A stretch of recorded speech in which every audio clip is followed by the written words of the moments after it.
Voilà. Donc, encore merci. Merci à Natacha, merci à Guillaume Guillet, merci à Nonger, merci à MFG, merci à... Vas-y, retrouve la parole. C'est bizarre d'oublier comme ça. Merci à toutes et tous d'être là ce soir. Il va se passer plein de choses. Il va y avoir des lectures, des projections, des discussions, des petits moments conférences. Puis ensuite, on échangera un peu tous ensemble. Et au bout d'un moment, on arrêtera d'être comme ça avec le public d'un côté et les intervenantes de l'autre. Et on continuera la discussion autour d'un petit buffet et d'un petit pot pour voilà, un moment un peu plus informel. Voilà, Natacha, Sanji, je te laisse la parole. Et merci encore.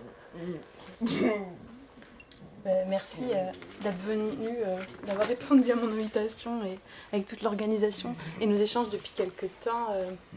Alors moi, je vais aussi faire une micro-introduction et essayer d'être assez brève. Donc, raison pour laquelle j'ai écrit un texte, ce que je fais jamais, mais parce que sinon je vais partir dans tous les sens et de déborder. Et je voudrais éviter ça. Donc, je vais lire. Il y a presque un an, jour pour jour, la librairie de l'Atelier fêtait ses 30 ans. Et Natacha, libraire qui vient juste de partir, est venue en pleine paella de rue me proposer de collaborer à la poursuite du cycle de soirées et rencontres à l'Atelier autour des écritures alternatives, marginales, militantes, invisibilisées. Honorée et très heureuse de cette invitation, la discussion nous a conduits à cette première soirée avec vous aujourd'hui. Peut-être tenterai-je de raconter cette collaboration à travers la façon dont j'ai fait la connaissance avec l'Atelier. Il y a un peu plus qu'un an, sur l'invitation de 13, peut-être arrivera dans la soirée, poète et autrice qui venait de publier le livre Charge et était invitée pour cette occasion. Donc, Charge, pour celles et ceux qui ne l'auraient pas lu, est un livre témoignage sur l'expérience au pays psychiatrique, disponible à l'Atelier. N'hésitez pas à vous le procurer si jamais. Et vous pouvez aussi voir 13 en scène avec son set de rap et une chorégraphie de boxeuse. Sur le blog de l'association Comme des Fous, on peut trouver aussi un petit texte que j'avais écrit pendant la lecture de ce livre Charge. Mais donc avec 13, on s'est connus en fait sur les scènes slam parisiennes dans les années 2018. Et lorsqu'elle m'a conviée à cette soirée, c'était en particulier parce qu'on a en commun, hélas, une expérience plutôt négative et violente dans les institutions psychiatriques. Pour avoir subi, comme pas mal de patients, la maltraitance institutionnelle, la déshumanisation des soins, l'humiliation, la discrimination, le sexisme, l'infantilisation des rapports de force, de contrainte et de chantage, l'enfermement, la contention, le bafouement de droits et libertés. Ça a été, malgré tout ça, une très belle soirée à l'Atelier qui alternait la lecture croisée de nos livres, Charge pour 13 et Mocassin, je me prépare pour moi, entrecoupée de slam, de témoignages et dialogues avec le public.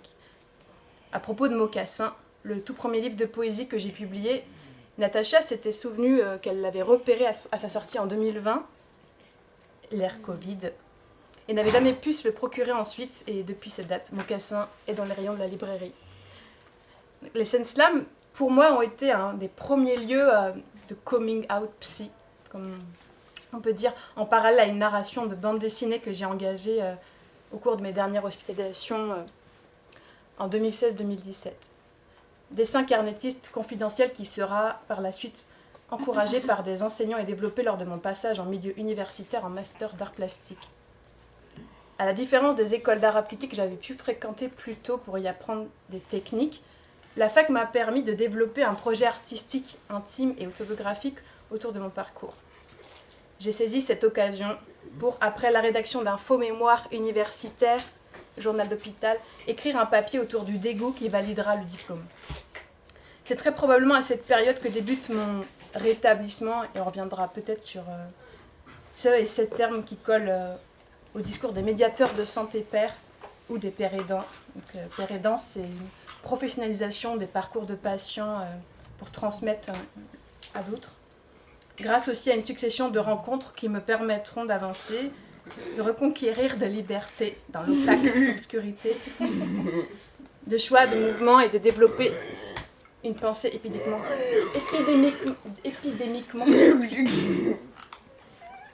C'est à peu près en même moment que j'ouvre le blog SNG, où je commence à diffuser des pièces de mon dossier médical, depuis lequel découleront de nombreux détournements poétiques et performatifs, réinvention des déboires ordinaires du quotidien avec un humour occulte, de l'autosupervision en BD au stylo Bic bleu consécutivement à mon entrée dans le monde du travail.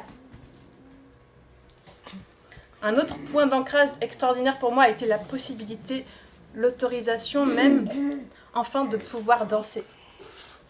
Pour avoir habité pendant des dizaines d'années un corps comparé en interdiction de toute activité physique, je suis entrée en mouvement avec la danse contact improvisation en 2016, l'année de mes premiers contacts avec d'autres corps humains.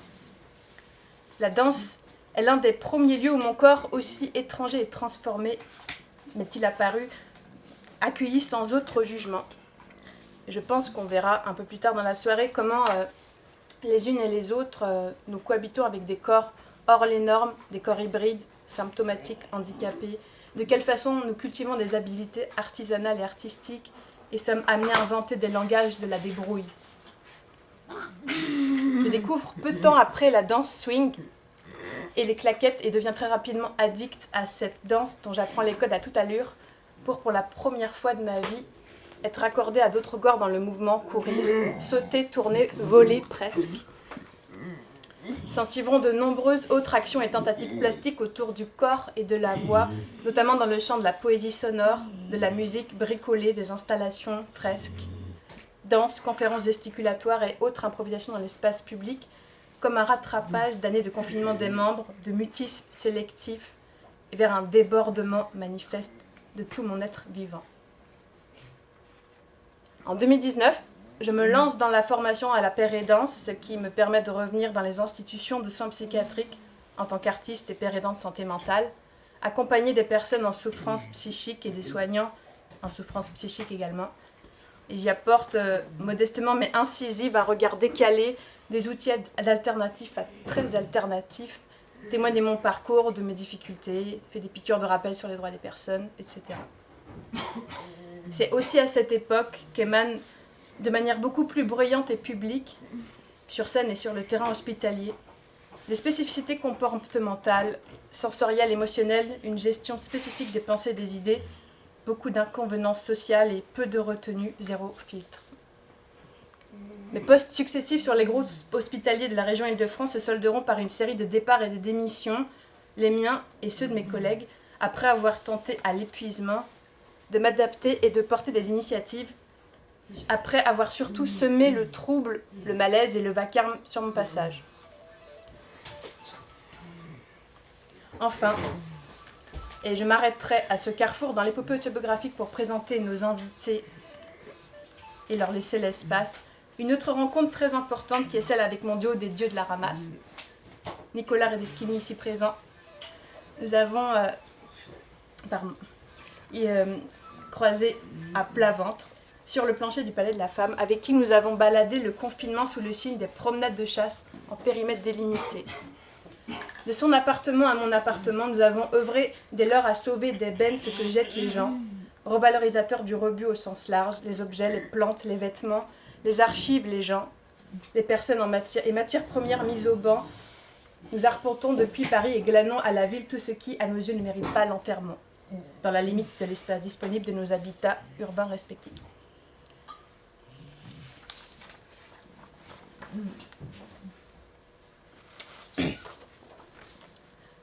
Enfin, tantôt croisés sur ma route, tantôt rencontrés dans des espaces partagés et ou virtuels, j'ai souhaité vous réunir parce que m'intéressent les matières qui vous donnent à penser, à écrire, à vous mouvoir, à exprimer, fabriquer et revendiquer des savoir-être, des savoir-faire, des savoirs coexistants aux savoirs permis et conventionnels. Poésie encore reculée, invalidée, clandestine qui amène à cheminer sa vie autrement plus intéressante, marge d'audace qui intimement anime, induit en complicité avec ceux qui la cultivent, qui évoluent hors parcours normatif, désapproprié, en friche, loin du sens commun consensuel depuis lequel on les cible. Aussi, évoquer comment les unes et les autres, je vous ai rencontrés, et mon souhait de vous réunir aujourd'hui sera, je l'espère, une présentation politiquement correcte, quand bien même j'imagine que certains d'entre vous connaissiez déjà. Spatio-temporellement, j'ai en premier lieu rencontré Emma Biget dans le cadre des laboratoires de recherche et d'expérimentation en danse contact improvisation Ici Project, co-organisé par Assaf Bachra et le Labo Danse en 2016, sur le site Pouchet du CNRS, puis à l'occasion de jam, séjours et stages de danse contact improvisation sous ses casquettes de danseuse, de philosophe et chercheuse et traductrice d'initiatrice de la roulade. Je l'ai entendu en décembre dernier, alors invité avec l'artiste Paul Maeke à la Fondation Pernod Ricard dans le cadre de Poésie Plateforme. Ma rencontre avec No Anger a eu lieu au Macval en 2018 dans le cadre du festival Attention Fragile qui proposait une programmation autour de l'hospitalité, des vulnérabilités et du care et où No Anger a interprété pour la première fois, je crois, sa pièce Quasimodo au miroir. Performance dansée, écrite et projetée à voix haute et qui m'avait marquée et émue. No, artiste et chercheuse dont je suis depuis le travail et les écrits sur les réseaux sociaux avec grand intérêt. Je l'ai revue en scène au Centre Pompidou en mars dernier, invitée par Bintou Dembélé à performer cette même performance dont j'ai pu découvrir l'évolution. En tant que psychiatre, Anna Balej a fait partie de mes enseignants dans le cadre de la formation en licence à la médiation santé-père que j'ai suivie à l'Université Paris 13 à Bobigny en 2019-2020. Son cours sur la santé globale laissait nettement transparaître une dimension militante dans ses fonctions et au-delà, une remise en question du système de santé psychiatrique actuel, du pouvoir disproportionné alloué au corps médical, lui-même discriminant, déshumanisé et criminel. Intervention remuante et quelque peu ovni, avec celle aussi de Céline Le Tailleur, intervenante concernée très alternative. Et par la suite, nous contribuerons communément à un documentaire qui dénonce les violences psychiatriques institutionnelles envers les personnes souffrant de troubles du comportement alimentaire. Enfin, c'est à travers une prise de parole fin 2023 que j'ai fait la connaissance de Nicolas Houguet, chroniqueur et écrivain ainsi que journaliste et réalisateur de l'émission Doc Doc Doc pour le média indépendant Blast, le souffle de l'info. Le souffle de la bougie. À l'occasion de l'émission intitulée Handicap, on a tellement parlé pour moi, il fallait que je m'avance. Nicolas constitue à la première personne un état des lieux historique et multisourcé de la condition des personnes handicapées dans nos sociétés. Paysage dressé d'un environnement quotidien indécemment hostile aux personnes dont les droits et libertés, la mobilité sont ignorés. Situation ô combien menacée de s'aggraver par les temps qui courent. Et de découvrir par la suite que Nicolas Houguet écrivait de la poésie. Je m'arrêterai là et donnerai la parole à la première personne qui voudra s'engager et suivre la chronologie ou pas. Mais, c'est quoi la chronologie? Des annonces. Ah merde, La c'est moi la chronologie des chronologie. rencontres. C'est pas à moi, je me suis fait avoir.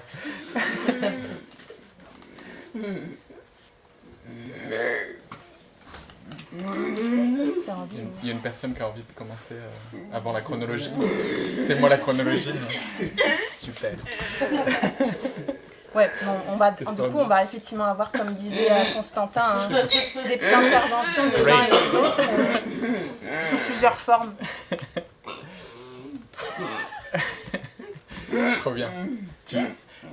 Eh ben, je vais... Ok, c'est moi qui vais commencer. En fait, une chose que j'ai pensé de partager, c'est une vidéo qui n'est pas de moi, dont je parle dans ce livre qui s'appelle Mouvementement éco-politique de la danse. Avant de montrer la vidéo, juste dire c'est avec ça que le bouquin s'ouvre, plus ou moins. C'est une vidéo de Mel Baggs, qui est une militante pour la neurodiversité, aussi une artiste, une blogueuse. Et cette vidéo, je ne vais pas trop la décrire parce qu'elle s'autodécrit assez bien, mais simplement pour dire qu'elle intervient dans... Oh on l'a perdu tout d'un coup. Et les législatives, le timbre de l'Élysée, une lettre français. Merci, non. Je crois que tu as défilé vers le bas. Ça intervient dans un chapitre qui est dédié au concept de corps et pour déclarer à quel point ce concept-là, il obstrue un peu notre idée de ce que c'est que des êtres humains. On a un peu l'impression que c'est l'oublier, ou en tout cas c'est ce que dit le discours contemporain, le corps, tout ce qu'on ne décrit pas parce qu'on a surinvesti l'esprit, etc.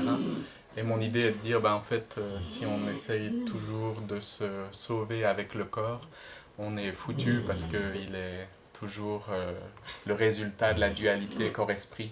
Il est toujours en train de redire « Ah oui, on va se focaliser sur le corps, donc pas sur l'esprit. Ah oui, on va se focaliser sur le corps, donc pas sur l'environnement qui l'entoure, donc pas sur l'ensemble des choses avec lesquelles il est en relation. » Cette vidéo de Mel Baggs, elle permet notamment de raconter une autre manière d'être incarné, d'être en relation avec le monde et avec cette, disons, environnementalité excessive qui nous traverse. Voilà. J'en dis pas tellement plus que la vidéo va le faire, et puis après je lis un extrait de Mouvement Temps. C'est ça que je me proposais de faire. Ça vous va? Et puis je peux raconter des machins. Et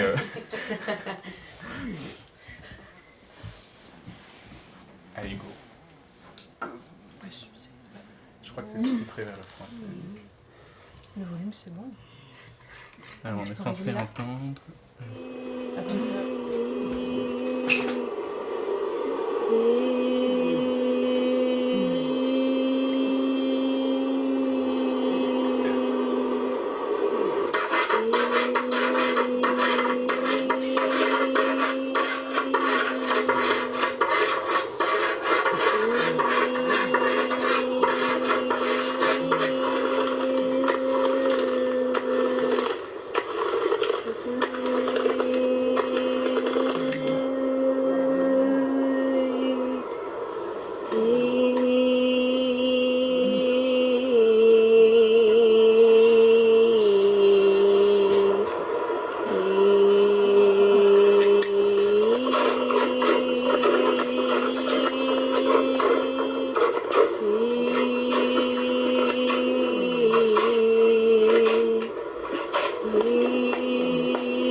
The previous part of this video was in my native language.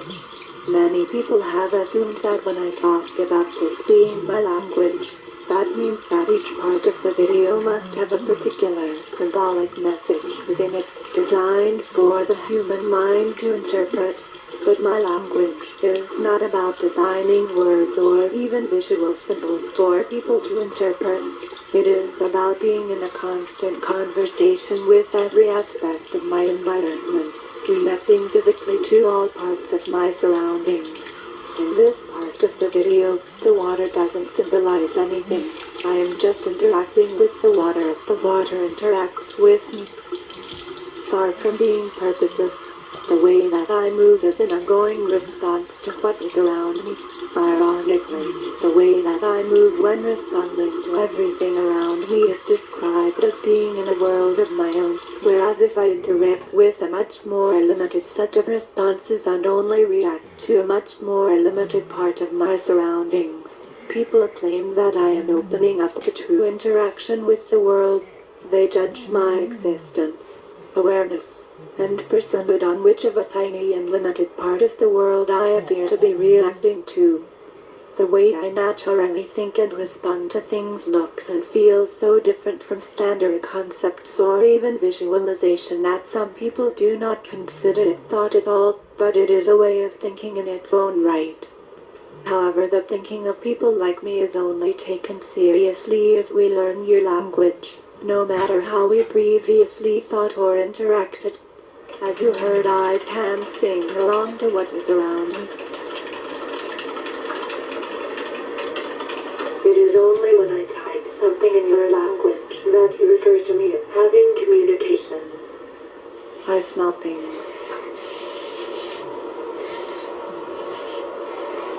I listen to things.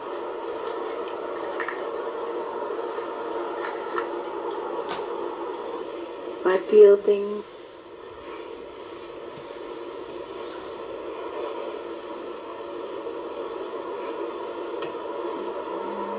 I taste things.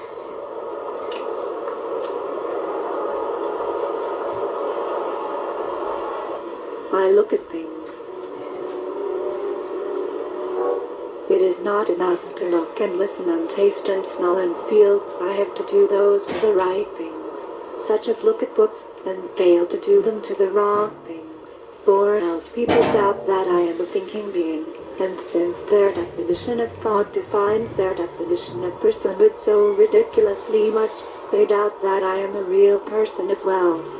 I would like to honestly know how many people, if you met me on the street, would believe I wrote this. I find it very interesting by the way that failure to learn your language is seen as a deficit, but failure to learn my language is seen as so natural that people like me are officially described as mysterious and puzzling rather than anyone admitting that it is themselves who are confused, not autistic people or other cognitively disabled people who are inherently confusing.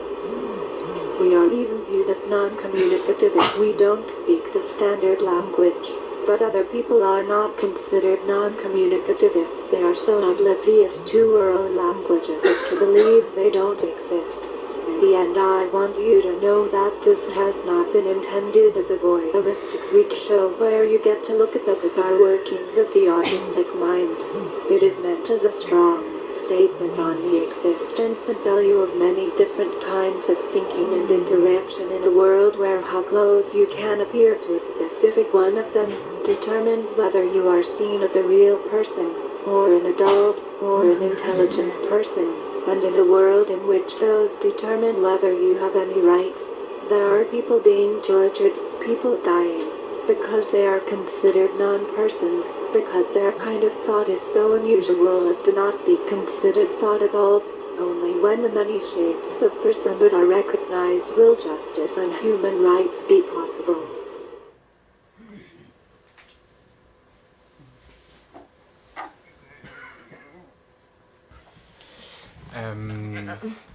J'ai un peu oublié de préciser qu'une partie de mon métier, c'est de parler de la manière dont les gens bougent, dont d'autres gens bougent. Je travaille surtout avec la philosophie et principalement la danse comme partenaire de pensée, avec un peu l'idée, la manière dont les d'autres personnes bougent, dont moi je bouge, peut aider à développer d'autres mondes, à déployer d'autres mondes.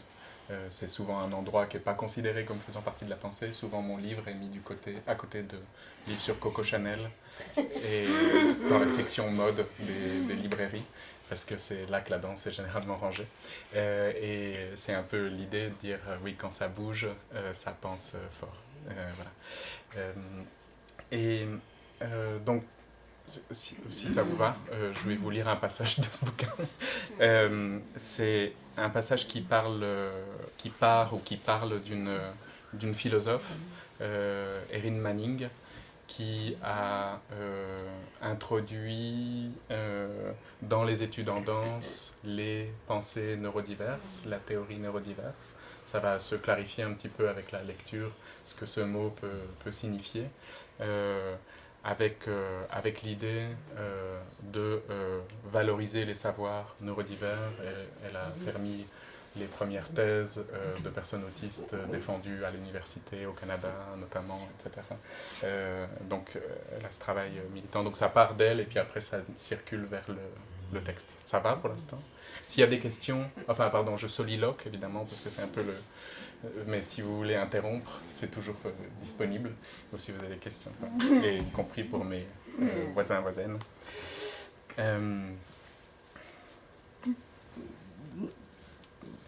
Que gagne-t-on à suspendre le corps et à faire parler autre chose sous lui? On y gagne la possibilité de ne pas présupposer l'humain comme unité dernière de l'événement. L'une des sources auxquelles Erin Manning puise cette compréhension du corps comme environnement excessif, c'est ce qu'elle appelle la perception neurodiverse.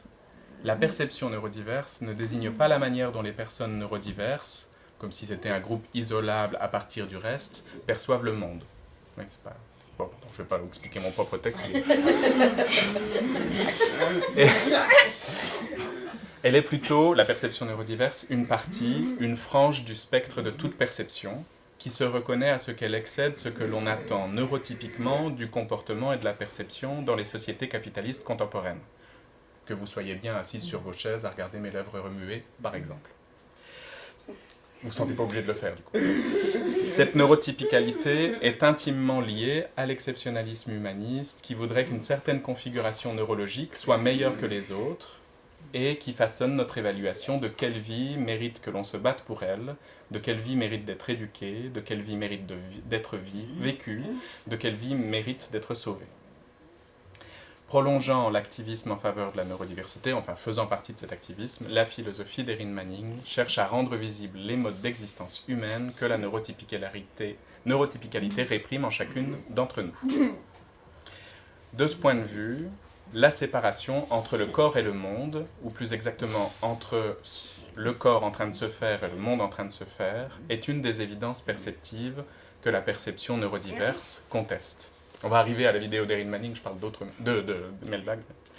Manning cite à ce titre plusieurs textes d'écrivaines autistes qui attestent de cette indécidabilité entre corps et environnement. Ainsi d'un poème de DJ Savarez. « Oui, il est gratifiant de regarder les arbres maintenant. Ils donnent de l'ombre à la maison où je vis. Les arbres aimables à regarder conspirent pour pousser plus haut. J'ouvre mon cher moi et j'entends ma mère m'appeler par mon nom. On dirait que le soleil est passé devant la maison pendant que je conspirais ma réponse. Le repos donne l'indice ouvertement que l'herbe verte pousse. » Ça, c'est ma traduction de ce poème canadien. Les arbres, là j'explique, les arbres, j'arrête de commenter. Les arbres poussent à travers moi et comme eux, je conspire à répondre aux stimulations de l'environnement. Comme eux, j'ouvre mon cher moi et le soleil oriente mon être vers la personne qui m'appelle. Le sens, la lumière ricochent au travers des corps qui se prolongent les uns les autres plutôt que de s'entrecontenir. Un autre auteur que sollicite souvent Manning, Tycho Mukhopadhyay, écrit ainsi « Longtemps, je n'avais pas idée de la distinction entre la veille et le rêve, car tout me paraissait être une extension des pensées. Les pensées avaient une vie, comme n'importe quel autre vivant. » Fin de la citation. Comment distinguer entre ce qui se passe en moi et ce qui se passe hors de moi quand une même vitalité peut être prêtée au dedans et au dehors? Là, je saute un passage. Cette environnementalité composite, où la frontière moi, mon environnement n'est pas prédécidée, est l'objet d'un film de Mel Baggs, In My Language, une vidéo manifeste où l'artiste se filme en interaction avec son appartement.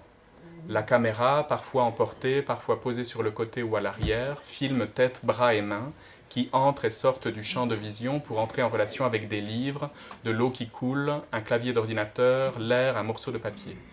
Constamment, les sons générés par ces gestes co-composent ce que Erin Manning appelle un relationscapes, un tissu de relations qui traverse des modes sensoriels.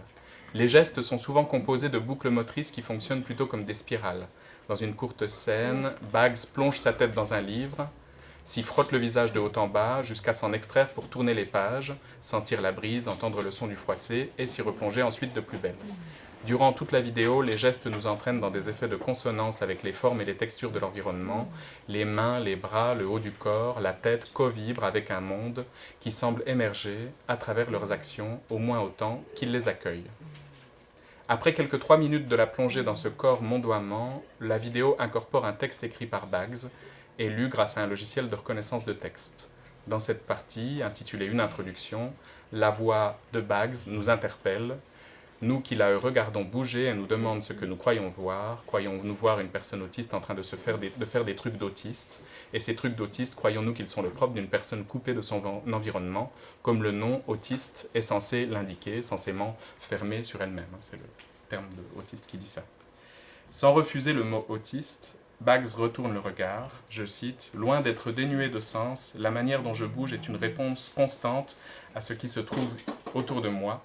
Ironiquement, quand je bouge ainsi, en répondant à tout ce qui se trouve autour de moi, on me dit que je suis dans mon monde, alors que si je me limite à un certain nombre de réponses et que je ne réagis qu'à une partie bien plus restreinte de mon environnement, on me décrira comme ouverte à de vraies interactions. » Oui, là on voit le paradoxe de la neurotypicalité.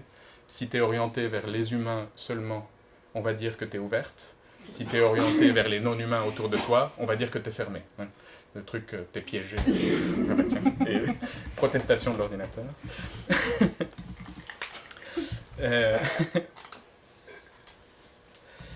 Qu'est-ce que j'étais en train de... La manière neurotypique de morceler le monde exige une présélection de ce qui est signifiant dans l'événement. Mon corps, ses outils, mon corps, sa maison, mon corps, ses parties signifiantes, en particulier le visage. Présélection et prémorcellement qui chorégraphient les sortes d'actions qui me sont disponibles et autorisées. Et pourtant, dit Mel Baggs, là je cite à nouveau et vous allez reconnaître, je sens les choses. Je ressens, je touche les choses, je ressens les choses, je goûte les choses, je regarde les choses. Mais ce n'est pas assez de sentir, de toucher, de goûter, de regarder. Il faut que je fasse tout cela avec les bonnes choses et que je m'abstienne de le faire avec les mauvaises choses. Je m'arrête là, ça continue. Juste pour dire, voilà la promesse, à mon avis, à la fois théorique, pratique et politique de ce que Mel Baggs propose dans cette vidéo, à savoir décentrer l'humain, réapprendre à composer notre perception et nos manières de nous relier les unes aux autres. À toi? C'est toi dans l'ordre chronologique? Ouais, bien sûr.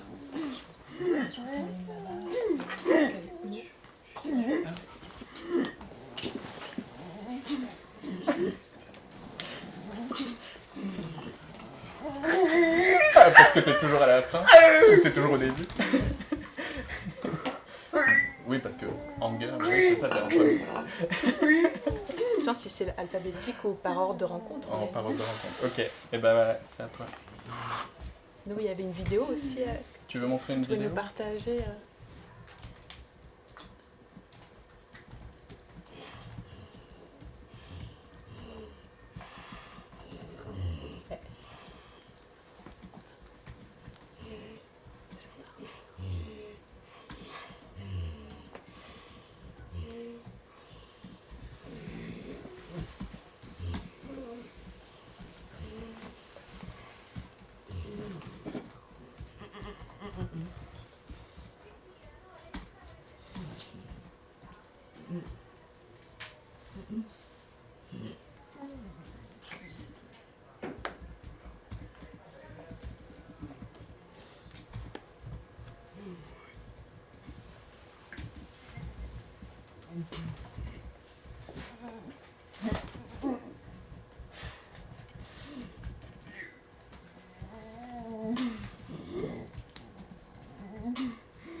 Une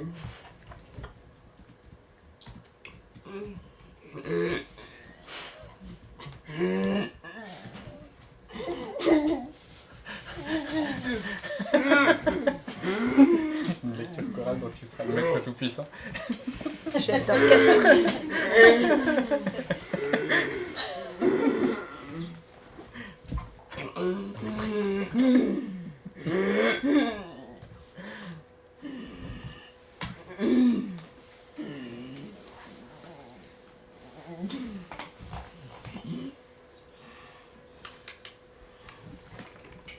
Ni tout à l'heure.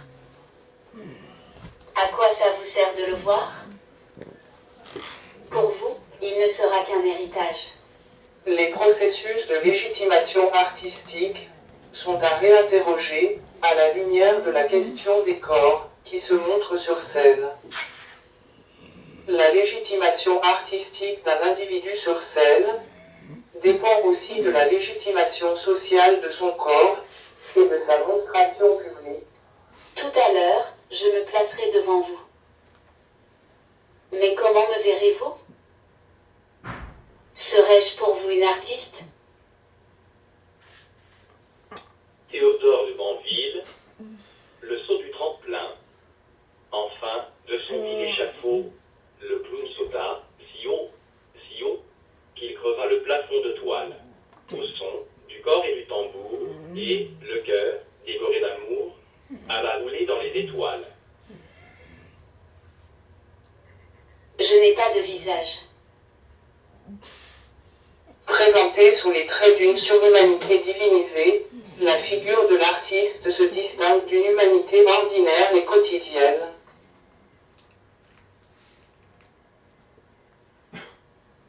Mon visage, pour vous, ne sera qu'un héritage.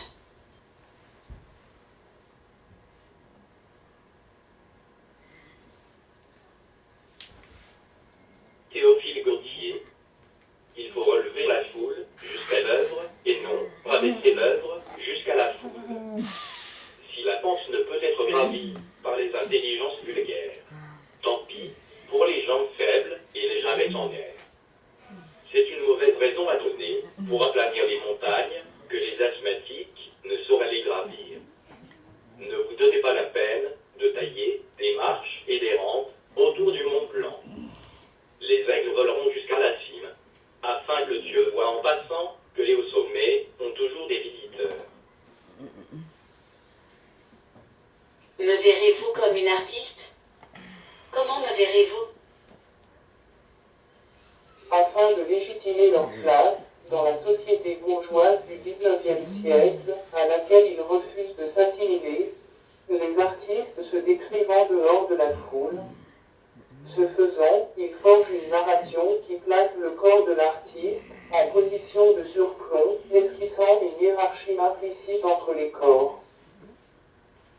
Vous ne verrez pas mon visage. Il ne sera pour vous qu'un héritage. Si, dans le cas de l'artiste, la valeur esthétique suscite l'émerveillement du regard, c'est sur des narrations tout autres que repose l'exceptionnalisation des corps, dits monstrueux, marqués par la conception dévalorisante d'une sous-humanité et par les notions de déficit ou d'excès.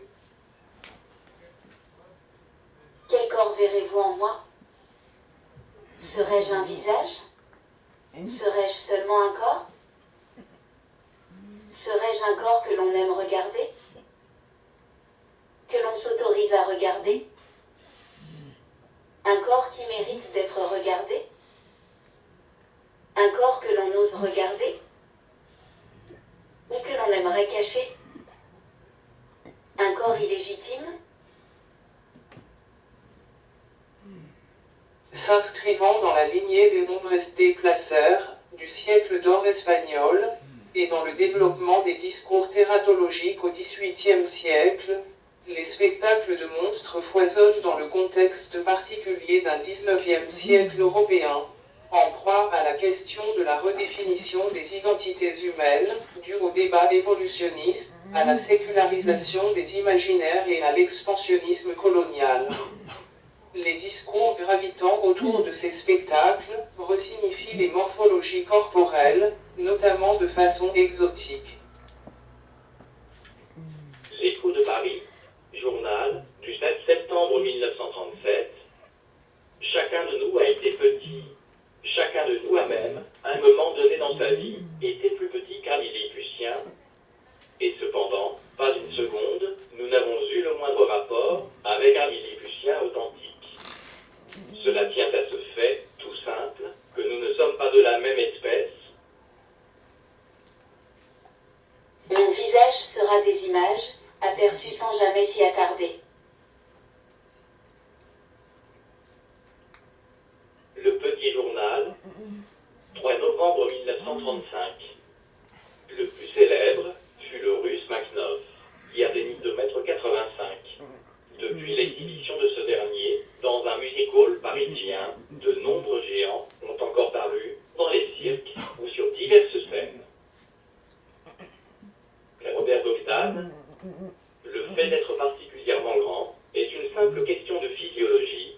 Pour être un géant, il faut quelque chose de plus. En d'autres termes, le corps physique ne se définit pas par une qualité intrinsèque.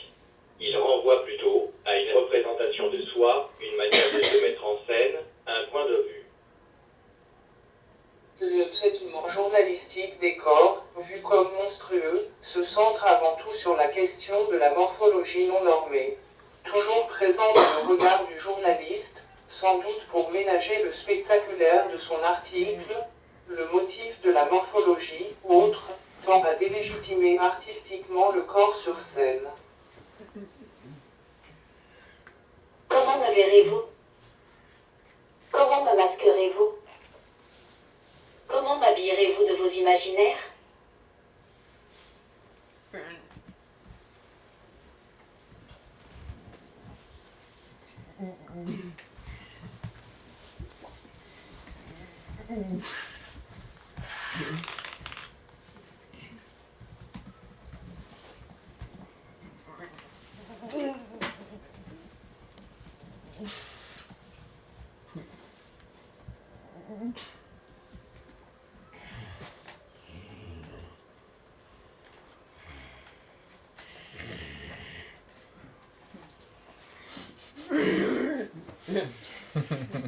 Levez le pied.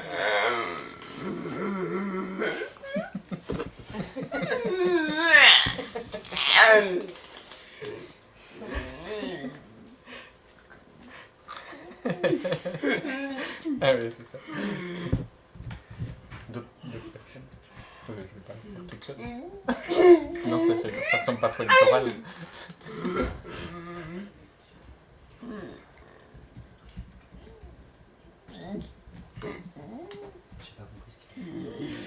Est-ce qu'il y a des volontaires pour la lecture chorale On va lire un article de No, en fait. de- L'artiste ou le monstre.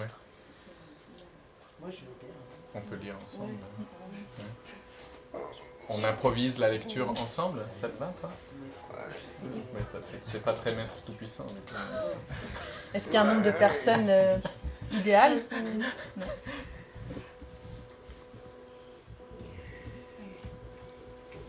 Non.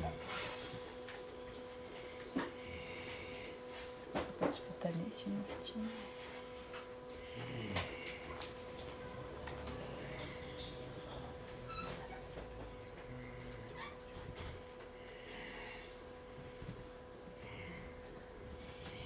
Ça te va très bien? Ouais, super. N'importe qui peut lire un mot, un groupe de mots, une phrase. Et s'il y a des silences gênants, c'est ok. Faut passer la Great. chaussure, sinon c'est... Pour pas qu'il y ait trop de brouille.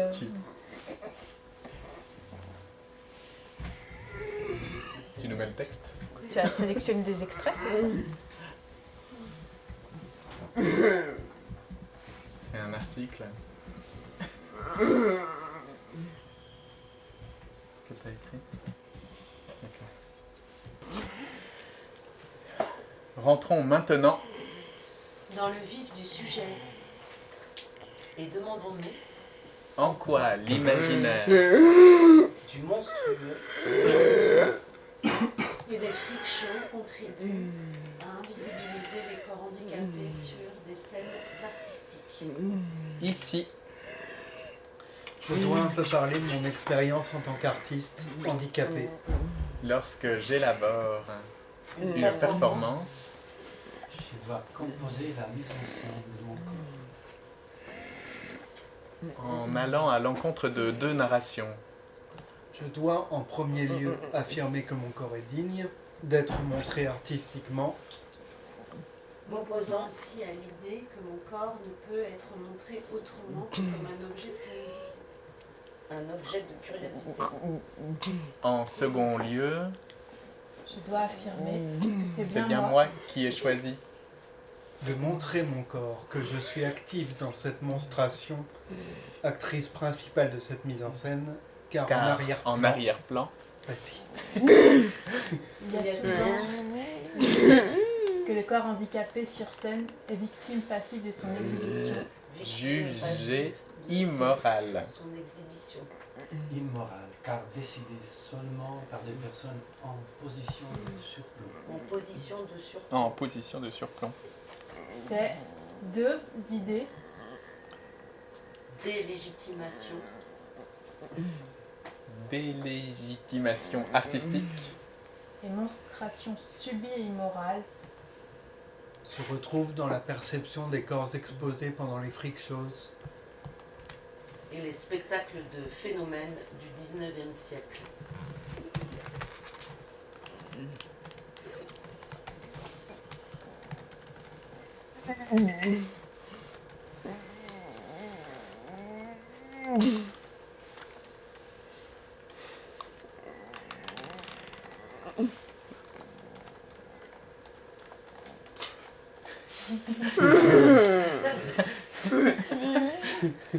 C'est un passage. un par là.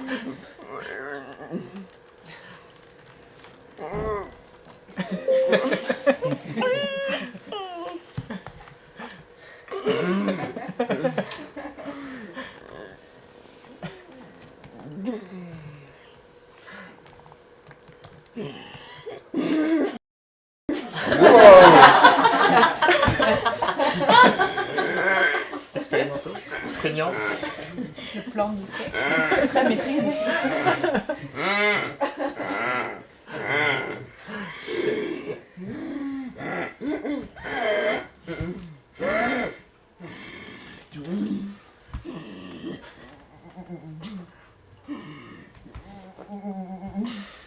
À la fin du 19e siècle, On assiste à l'émergence de ce que j'appellerais un inconfort du regard.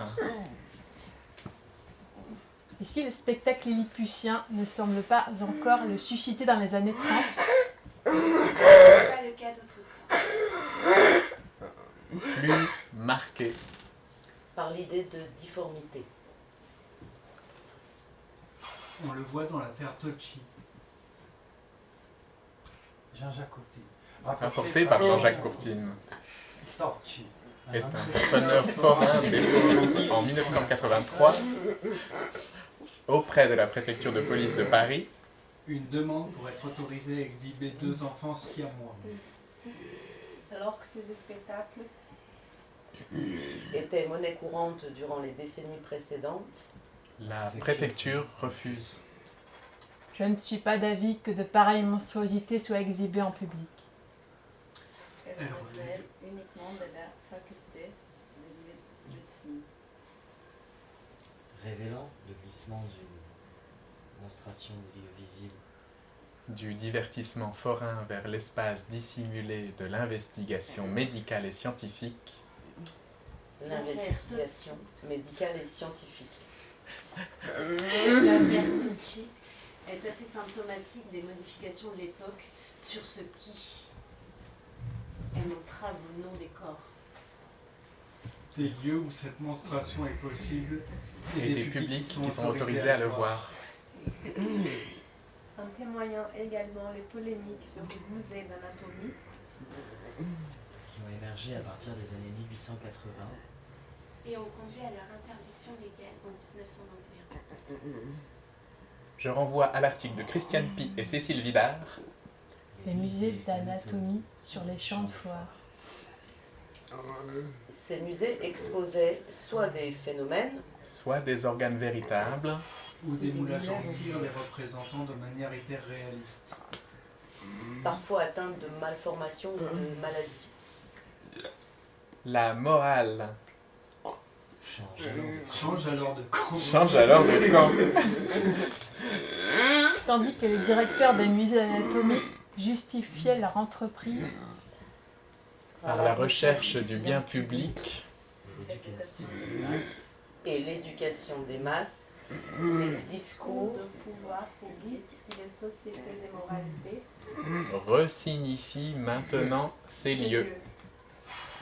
Reléguant au registre de l'obscène les monstrations de corps qu'il propose. de l'obscène, les monstrations de corps qu'il propose, Comme on le voit dans un des règlements émis par le préfet de police de Paris en juin 1905.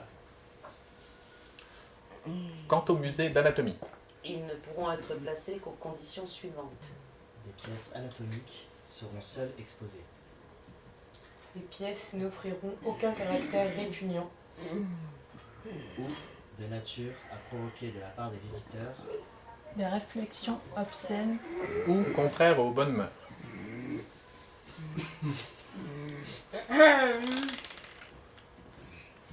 La lutte des sociétés de moralité Contre les spectacles de phénomènes et les musées d'anatomie s'inscrit dans la campagne plus générale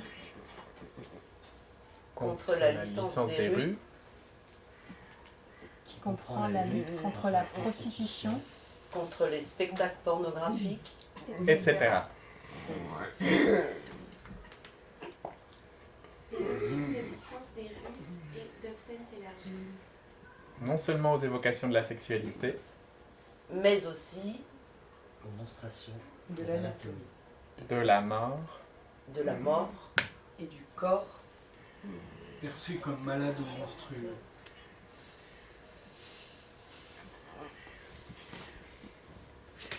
Fin.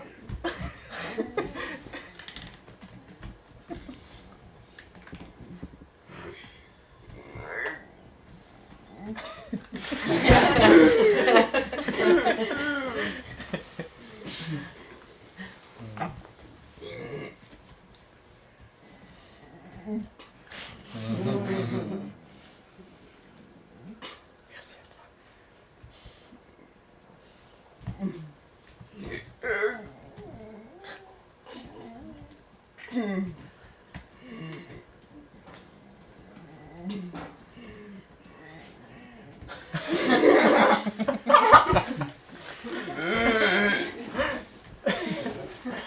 C'est le symbole de Anna Balèche, ça, non? Le dollar. Je sais pas, bah.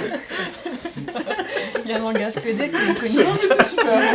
Psychiatre, c'est parfait. Ça va te parler alors? Pas dans l'ordre chronologique en tout cas. Ok. C'était prêt, ouais. Bah, bonsoir. Du coup, moi je m'appelle Anna, c'est le prénom le plus commun sur Terre. Donc c'est facile.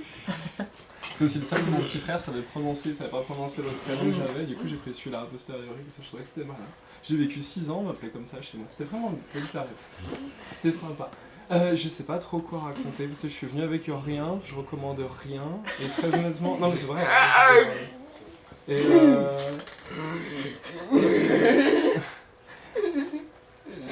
Et en fait, je suis super content d'avoir rien à recommander, c'est vachement bien. Je sais pas, je vais raconter ma vie, je vais faire des associations, faut me couper quand je parle trop parce que c'est possible. J'ai pas pris le temps d'écrire un texte parce que je suis pas soigné du tout. Non mais pas de problème. Du coup, oh, je vais faire un peu mélodramatique. Je fais ma première tentative de suicide quand j'avais 4 ans. J'étais détecté comme étant un peu chelou quand j'avais 4 ans. Ça a été un peu toute ma vie et une partie de mon enfance, ça a été de me confronter à différentes institutions qui étaient toutes très intéressantes. Et du coup, assez jeune, j'ai pigé qu'en fait, le truc qui était important, c'était savoir parler. Ça, c'était vraiment très très très important. Et donc du coup, j'ai voulu apprendre comme toutes les choses qu'il fallait savoir dire pour pouvoir dire les choses qu'il fallait dire. Du coup, j'ai fait médecine, et du coup, en effet, je suis médecin psychiatre. Quelque part. Mais j'étais très très intéressé par savoir ce qu'on pensait, ce qu'on savait sur les folles, sur les fous, sur tous ces trucs-là. Donc du coup ça m'a donné l'expertise du discours professionnel, donc je suis experte en santé mentale. Et puis un peu après je me suis intéressé à la santé sexuelle, du coup je suis devenu sexologue. Et là maintenant je suis en train de finir une thèse de santé publique sur les politiques de santé pour les personnes trans et le genre non conforme. Donc je suis super contente parce que bientôt j'aurai plus rien à apprendre, j'aurai plus rien à faire, je saurai sortir gratos tous les discours dans toutes les situations pour me sortir de toutes les merdes et faire ce que je veux. Et ça c'est super agréable parce que ça fait vraiment très très longtemps que j'attends ça. Non c'est vrai, franchement être tranquille c'est super fatigant. Et le problème c'est que sur le passage on rencontre des gens puis on développe un esprit de camaraderie, un esprit de groupe, après on se dit qu'on veut aider ces gens-là alors qu'on est enfin tranquille. Et c'est un peu mon problème à l'heure actuelle de crise de foi. Moi je produis rien, je trouve ça extraordinaire qu'on m'invite dans une librairie parce que je lis pas de livres. Non mais j'ai plein de livres parce que j'adore les livres, je collectionne les livres, je trouve ça fascinant, ça sent super bon, ils ont des formes rigolotes, ils ont des couleurs rigolotes, ils font jamais la même taille, ils sont pas écrits dans le même sens, tu sais jamais comment les ranger, puis il y a toujours des gens qui arrivent en disant moi j'ai fait du transdisciplinaire, t'as foutu en l'air ma bibliothèque, comment je fais les trucs et franchement j'adore. Mais je les lis pas parce que je vois pas l'intérêt. Enfin, je veux dire, moi c'est plus un objet en fait de se dire on vit pas longtemps, on vit qu'une seule fois, et il y a quelqu'un qui a pris le temps d'écrire ça. Et cette personne elle a probablement pensé que quelqu'un allait le lire. Et de bonne foi en plus, pas juste pour s'appéter auprès des copains ou pour dire ah je lis c'est bien ou des trucs comme ça, genre vraiment ça m'intéresse ce que tu penses. Ça me paraît tellement futile, moi je trouve ça génial. C'est le passage dans La Petite Sirène où vous avez toutes les âmes mortes, enfin les âmes enfermées par Ursula qui sont par terre autour d'elle et ça c'est des livres, enfin c'est génial, quoi. Tout le monde s'en fout, ils sont là. Et je veux dire, puis quand bien même, je veux dire, personne n'a jamais écouté quelqu'un qui lit un livre, donc c'est pas les gens qui lisent des livres qui ont le pouvoir. Enfin, très vite, on comprend que c'est un truc de loser de lire des livres. Et non, mais c'est vrai, enfin, moi, avec tes gosses, tu me dis, regarde ce qui se passe. Pardon. J'ai le coquillage. Je suis psychiatre, c'est drôle. Mais non, il y a cette idée-là de se dire, en fait, moi je suis super contente parce que je vais bientôt pouvoir m'avoir maîtrisé 100% de la communication qui me concerne, ce qui veut dire que j'aurai plus besoin de communiquer. J'aurai plus besoin de parler aux gens, sauf quand on m'embête, et ça va être vraiment trop bien. À aucun moment je me suis dit j'allais écrire un livre, parce que je vois pas, j'ai 35 ans, ça fait 35 ans qu'on m'écoute pas, je vois pas pourquoi, sous le prétexte que j'écris, les gens vont me lire, enfin je veux dire je vis pas assez longtemps. Et c'est un peu une crise de foi quand t'es chercheuse de te dire j'écris plus, parce que c'est aussi très hypocrite, parce que j'ai soumis un truc il y a un mois. Mais je vais dire... Non mais en vrai c'est pas intéressant ce que j'écris. Enfin je veux dire c'est vraiment... Enfin c'est pas intéressant ce que j'écris, c'est des trucs un peu méta, c'est du jeu politico-scientifique sur qu'est-ce qu'il faudrait placer, qu'est-ce qui serait intéressant d'avoir comme référence, qu'est-ce qui pourrait être utile à quelqu'un, mais c'est pas fait pour être lu. Enfin je veux dire... Ça j'ai pigé ça avec Preciado. Vraiment Preciado c'est... J'adore Preciado, j'adore lire du Preciado, je sais que ça sert absolument à rien. Et non mais c'est vrai, enfin je veux dire, le bouquin a son utilité uniquement parce qu'il existe. Et ce qui est important dans le livre, c'est la taille, la maison d'édition, à quel point c'est écrit petit, le nombre de références. Et puis quand tu ouvres Testo Junkie et que tu dis Preciado, il a dû faire un schéma au stylo. Et la personne qui a édité le bouquin, elle s'est dit non mais je vais pas refaire un schéma avec des trucs corrects, je vais remettre le schéma au stylo parce que même moi je pige rien. Et tu vois, et tu regardes et tu dis aux gens alors, et tout le monde te dit ah Testo Junkie j'ai adoré, et t'es là genre c'est vrai, tu veux m'en parler? Non. non mais j'ai lu le cul avec des pentes, c'était marrant. Et du coup il y a quand même cette idée de se dire que en fait c'est extrêmement futile tous ces trucs là. Moi je suis arrivé dans le... Je suis à moitié bretonne et à moitié russe, donc j'ai un caractère de merde. Et du coup, moi je suis allé dans le système en me disant bon ok, on va partir du principe que les gens, ce qu'ils me disent c'est vrai, parce que pourquoi ils me mentiraient. Et puis après je me suis rendu compte qu'en fait ils me mentaient. Je le savais à la base, hein, c'était de la triche, hein, je veux dire... Mais j'avais pas réalisé à quel point par contre. Ça c'était vraiment surprenant. Ça te fait cette espèce d'effet où tu cette espèce de côté un peu Lovecraftien où tu vois les personnages ouvrir un truc et se perdre dans quelque chose et toi tu te dis bah heureusement que tu me l'as pas écrit parce que je vois pas comment c'est possible. Et là t'as cet effet là de se dire ah ouais c'est bluffant quand même, je veux dire c'est extrêmement bluffant. La carte de la France sous l'Allemagne nazie c'est la carte de la France sous la Rome, enfin sous la Rome antique. Il y a 2000 ans qui séparent ces cartes, c'est les mêmes cartes, c'est les mêmes principes, c'est les mêmes systèmes. concrètement, tout ce que les gens ont écrit en 2000 ans, ça sert à rien. Et enfin, en tout cas, absolument servi à absolument rien. Et du coup, en fait, je suis devenue une chercheuse de sciences critiques. Du coup, moi, je produis pas de savoir, parce que très honnêtement, je pense que ça sert à rien. On en sait trop des trucs, de toute façon, on sait pas ce qu'on sait, et puis de toute façon, le 90% de ce qu'on fait est nul. Non, mais alors ça, c'est un chiffre officiel, hein. 90% des publications en psychiatrie sont bonnes à mettre à la poubelle. Enfin, je veux dire, faut le savoir. Donc, et puis les publications les plus intéressantes, c'est celles qui sont pas écrites, parce que c'est celles qui disent des trucs qui posent problème. Et donc, du coup, il y a un peu cette espèce d'idée de... Je sais pas trop bien quoi témoigner. Je veux dire, moi j'adore les questions-réponses, hein, je suis un puits de savoir, je peux infodème des gens pendant des heures et des heures et des heures, dans un truc très nihiliste, hein. Si vous voulez perdre l'esprit et l'envie de vivre, faut parler avec moi, c'est super sympa. Mais ouais, je sais pas comment mettre ça en mouvement, c'était assez compliqué, je veux dire... Je suis arrivé en psychiatrie, j'ai été très honnête dans le truc, j'ai fait mon petit truc de ma psychiatre, machin, ah ouais c'est ça qu'il faut faire, d'accord, mais ça marche pas. Ah ok, bah c'est ça, bah ça marche pas. C'est quand même très con, non? Ah bah oui, c'est vrai qu'avant on pourrait faire ça, et puis au bout d'un moment t'arrives et puis t'as fait un peu le truc. Enfin, j'ai bossé pendant 7 ans comme psychiatre dans le service public. J'ai publié en psychiatrie, j'ai fait tous les trucs, et je pense vraiment qu'il n'y a pas grand chose à sauver dans la discipline. En termes de, si on voulait vraiment garder un savoir pour l'humanité, je pense que ça tient sur une serviette de table. Ça se négocie parce qu'il y a des grandes serviettes de table, mais je veux dire sur le principe, c'est pas très intéressant. Et ce qui est vachement intéressant, c'est de comprendre en fait comment ce truc est entièrement un jeu discursif pour arriver à justifier des systèmes d'oppression qui sont quand même assez clairs et assez simples sur comment est-ce que les choses se possèdent. Moi j'étais psychiatre et mon jeu dans les réunions, dans les entretiens, dans les interviews, dans les... je sais pas comment on dit maintenant, entretien en France on dit. Mais quand tu vois quelqu'un, mon jeu c'était, j'avais 2 questions à répondre. C'était est-ce que c'était un petit ou un grand mental? Ça c'était important. C'est des termes d'Édouard Toulouse. Édouard Toulouse, c'est un grand psychiatre, on nomme des hôpitaux sur ce monsieur, c'est super. C'est au début du XXe siècle, les psychiatres ils étaient un peu en difficulté politique parce que les psychiatres s'occupaient des folles et des fous, ils les enfermaient dans les asiles, c'était leur boulot. Et ils étaient un peu en difficulté politique parce que tout le monde voyait bien que c'était des monstres, même les journalistes s'en rendaient compte. Et donc du coup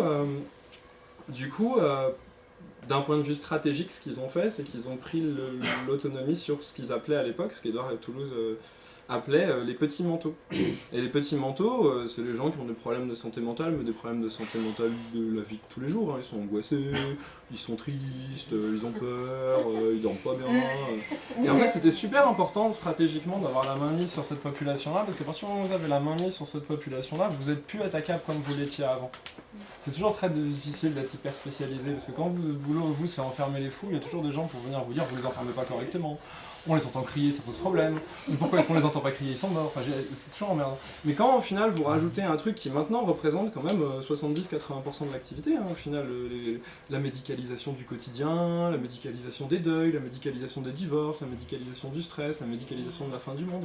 Et c'est extrêmement important d'avoir ce truc-là parce que ça vous rend inattaquable au niveau politique.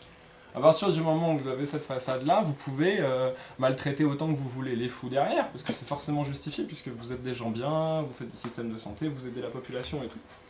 Et donc du coup, mon boulot, moi, c'était de savoir ça. La première question, c'est vous êtes taré à comment? Enfin, je veux dire, 1 sur 2, quoi. Et puis il y a des guides qui sont disponibles sur internet si vous voulez choisir vos diagnostics. Non mais c'est vrai, je veux dire, il y a des guides, il y a un guide qui est vraiment bien foutu pour le trouble de personnalité borderline, il y en a un qui est assez intéressant si vous voulez éviter la psychose, si vous préférez être bipolaire. Tout ça c'est que des questions, parce qu'en fait c'est du flan derrière, de toute façon on a les mêmes médocs à tout le monde et vous perdez vos droits pareils. Donc du coup, il n'y a pas grand chose d'intéressant, mais c'est extrêmement important d'un point de vue discursif. Il y a des pièges, faut pas que vous arriviez voir un psychiatre en disant que vous entendez des voix, parce que c'est la merde. Enfin, je veux dire, voilà, la question elle est faite, on passe directement à la question 2, quoi. Et c'est pourri, faut toujours avoir l'air normal, parce que pas être normal c'est un peu naze, quoi. Et voilà, et puis après, une fois que c'était décidé si c'était grave ou pas, la deuxième question c'était, bon alors, qu'est-ce qu'on met à la fin sur le papier, quoi. Et ça, on discute, quoi. On discute, et c'est super pas fair game, parce que moi je connais tout le jeu en entier, j'ai les règles sous le truc, et je fais que ça de la journée, et en face les gens sont pas forcément dans la meilleure disposition, et ont autre chose à faire de leur vie, heureusement. Pardon, je sais pas, moi j'ai fait ça, donc peut-être pas, mais je veux dire, et c'est assez intéressant de se rendre compte qu'absolument tout ça c'est une épreuve discursive en fait. Vous pouvez me justifier, moi je suis psychiatre, vous pouvez me justifier absolument n'importe quoi de votre vie, c'est juste comment vous allez réussir à me le vendre. Parce que là vous venez de passer votre machine à laver par la fenêtre de la cuisine, et en vrai... ça me fait chier, parce que moi les mots que j'ai dans la tête c'est trouble à l'ordre public, c'est la mairie qui m'envoie, c'est pas top top. Comment vous allez m'expliquer qu'en fait c'est normal de passer votre machine à laver par la porte et ça marche, il y a des gens qui y arrivent. Hein. Enfin, je veux dire, de manière globale, c'est un peu la définition de la bourgeoisie, hein, de pas se faire attraper par la psychiatrie. Donc, non mais c'est vrai, enfin, je veux dire, la psychiatrie c'est un système de police, ça a été le ministère de l'Intérieur jusque dans les années 1960, enfin, je veux dire, plus d'un siècle d'existence, ça a été fondé dans une logique d'enfermement, ça a été fabriqué sur la logique d'enfermement et c'est construit à l'intérieur depuis le début. Donc c'est un système de police. Et notre boulot à nous, c'est neuroleptiser les HLM, neuroleptiser les bonnes femmes dans leur mariage pourri. Enfin, je veux dire, c'est ça le boulot de la psychiatrie concrètement. Et faire tenir toute cette société qui tient pas, quoi. Et puis surtout décider qui on exclut et qui on exclut pas. Et ça, c'est une logique hyper importante parce que ça a été écrit en 1920. Enfin, ça a été l'ouvrage important, il a été publié dans les années 1920, la destruction des vies dénuées de valeur, qui est en effet une grosse différence entre le siècle d'avant et le siècle d'après. Au 19e, c'était drôle, et au 20e, ça ne l'était plus. Donc, il fallait tuer ces gens-là. Et la destruction des vies dénuées de valeur, c'est un bouquin universitaire qui a été écrit par un psychiatre et un juriste pour tout un. Ça, c'est pas très gros, hein. Mais c'est savoir quelle vie vaut la peine d'être vécue et quelle vie vaut pas la peine d'être vécue. Et donc du coup ça fait partie de la mouvance eugéniste, ça fait partie de tout ce mouvement du début du XXe siècle qui a assis un paquet de génocides et d'exterminations au niveau international et face auquel on a mis en avant les droits humains en disant les droits humains on les a sortis de notre cul, hein. Je veux dire c'est pas de la découverte scientifique, hein. Je veux dire personne n'a mis un jour un être humain dans du jus de citron et s'est rendu compte qu'en fait putain il y avait des droits. C'est pas comme ça que ça marche, c'est purement, on a posé des normes, c'est purement politique, c'est purement consensuel, c'est purement comme mes diagnostics à moi, mes diagnostics à moi, ils n'existent pas, hein, je veux dire c'est des consensus. Et donc du coup on a dit, bah vous savez quoi, on pense que si on fait ce truc là, on devrait peut-être pas reproduire les merdes du passé. D'un point de vue stratégie, ça a été super compliqué parce que aucun système a réussi à garder une oppression et un monopole important sur sa population en utilisant les droits humains. Du coup personne s'en est servi, du coup personne s'en sert. Ils sont même pas dans notre corpus constitutionnel, je veux dire tout le monde s'en fout, ils sont pas opposables et donc du coup ils n'ont pas été intégrés. Comme ils n'ont pas été intégrés au niveau normatif, donc comment est-ce qu'on continue à exercer le pouvoir, bon, moi je l'ai fait, hein, le militantisme pour les droits humains, franchement c'est top, hein, mais être bourré et crier tout seul sur son mur c'est un peu la même chose quoi. Et c'est plus marrant, faut être honnête, c'est quand même plus rigolo. Parce que militer, t'as l'impression que tu vas réussir quelque chose et quand tu réussis jamais à rien, au bout d'un moment tu te désespères, alors que crier sur ton mur, je sais pas si tu peux. Enfin, j'en sais rien. Moi, quand je crie sur mon mur, ça m'éclate. Mais du coup, il y a quand même cette espèce d'idée-là de se dire on fait énormément de combats avec énormément de granularité, des trucs très très très précis, des causes très précises, des enjeux très précis, etc. Mais on fait aussi ça pour combler le vide littéral qu'on a sur notre incapacité à pouvoir agir sur quelque chose. Et je sais pas pourquoi on veut absolument vivre en ayant l'impression qu'on peut agir sur le monde autour de nous, alors que clairement pas, on en a la preuve tous les jours. Et c'est assez fascinant. Et du coup, ça met une position un peu bizarre par rapport aux autres êtres humains, parce que il y a très peu de systèmes en fait, mais il y a beaucoup d'instanciations différentes. Il n'y a pas beaucoup de systèmes qui sont différents dans comment les systèmes sociaux fonctionnent, c'est un peu les mêmes en copier-coller, mais à chaque fois c'est pas exactement les mêmes titres, c'est pas exactement les mêmes noms, c'est pas exactement... Et tous ces petits détails, ça a l'air de fasciner les gens. Et les gens, ils travaillent sur des petits détails, alors que le truc au final ne marche pas. Je sais pas, je me perds parce que j'ai pas structuré mon truc. Quelqu'un a des questions en fait, c'est fun de parler tout seul, là je sais pas où je vais. Je sais pas, j'aimerais vous poser la question suivante. Votre définition de l'optimisme. Ouais. Alors je comprends pas le contexte de la question. Parce que moi je me trouve méga optimiste. Je veux dire, moi j'ai passé 30 ans de ma vie à parler en pensant que les gens allaient m'écouter. Parler en pensant que les gens m'écoutent pas, c'est tellement plus mieux. Je veux dire en termes de projection, la pression elle est plus basse. Le temps il est vachement gagné, t'attends pas la réponse, y'en a pas de toute façon. Puis de toute façon on s'en fout, elle est cachée, elle est copier-coller, tu l'écoutes pas, tu sais très bien quelle est la réponse. Non, moi ma vision de l'optimisme c'est de se dire est-ce que, ne sachant rien, je pense que ça va aller bien ou pas bien. Et en fait je me retrouve très peu dans la situation parce qu'en fait c'est très rare que je me retrouve ne sachant rien. C'est beaucoup plus ayant vu le même scénario 40 fois et étant arrivé 40 fois sur le même résultat, est-ce que là je feins la surprise ou pas. Et l'optimisme dans le se consoler face au désespoir, je trouve ça vraiment très très chiant.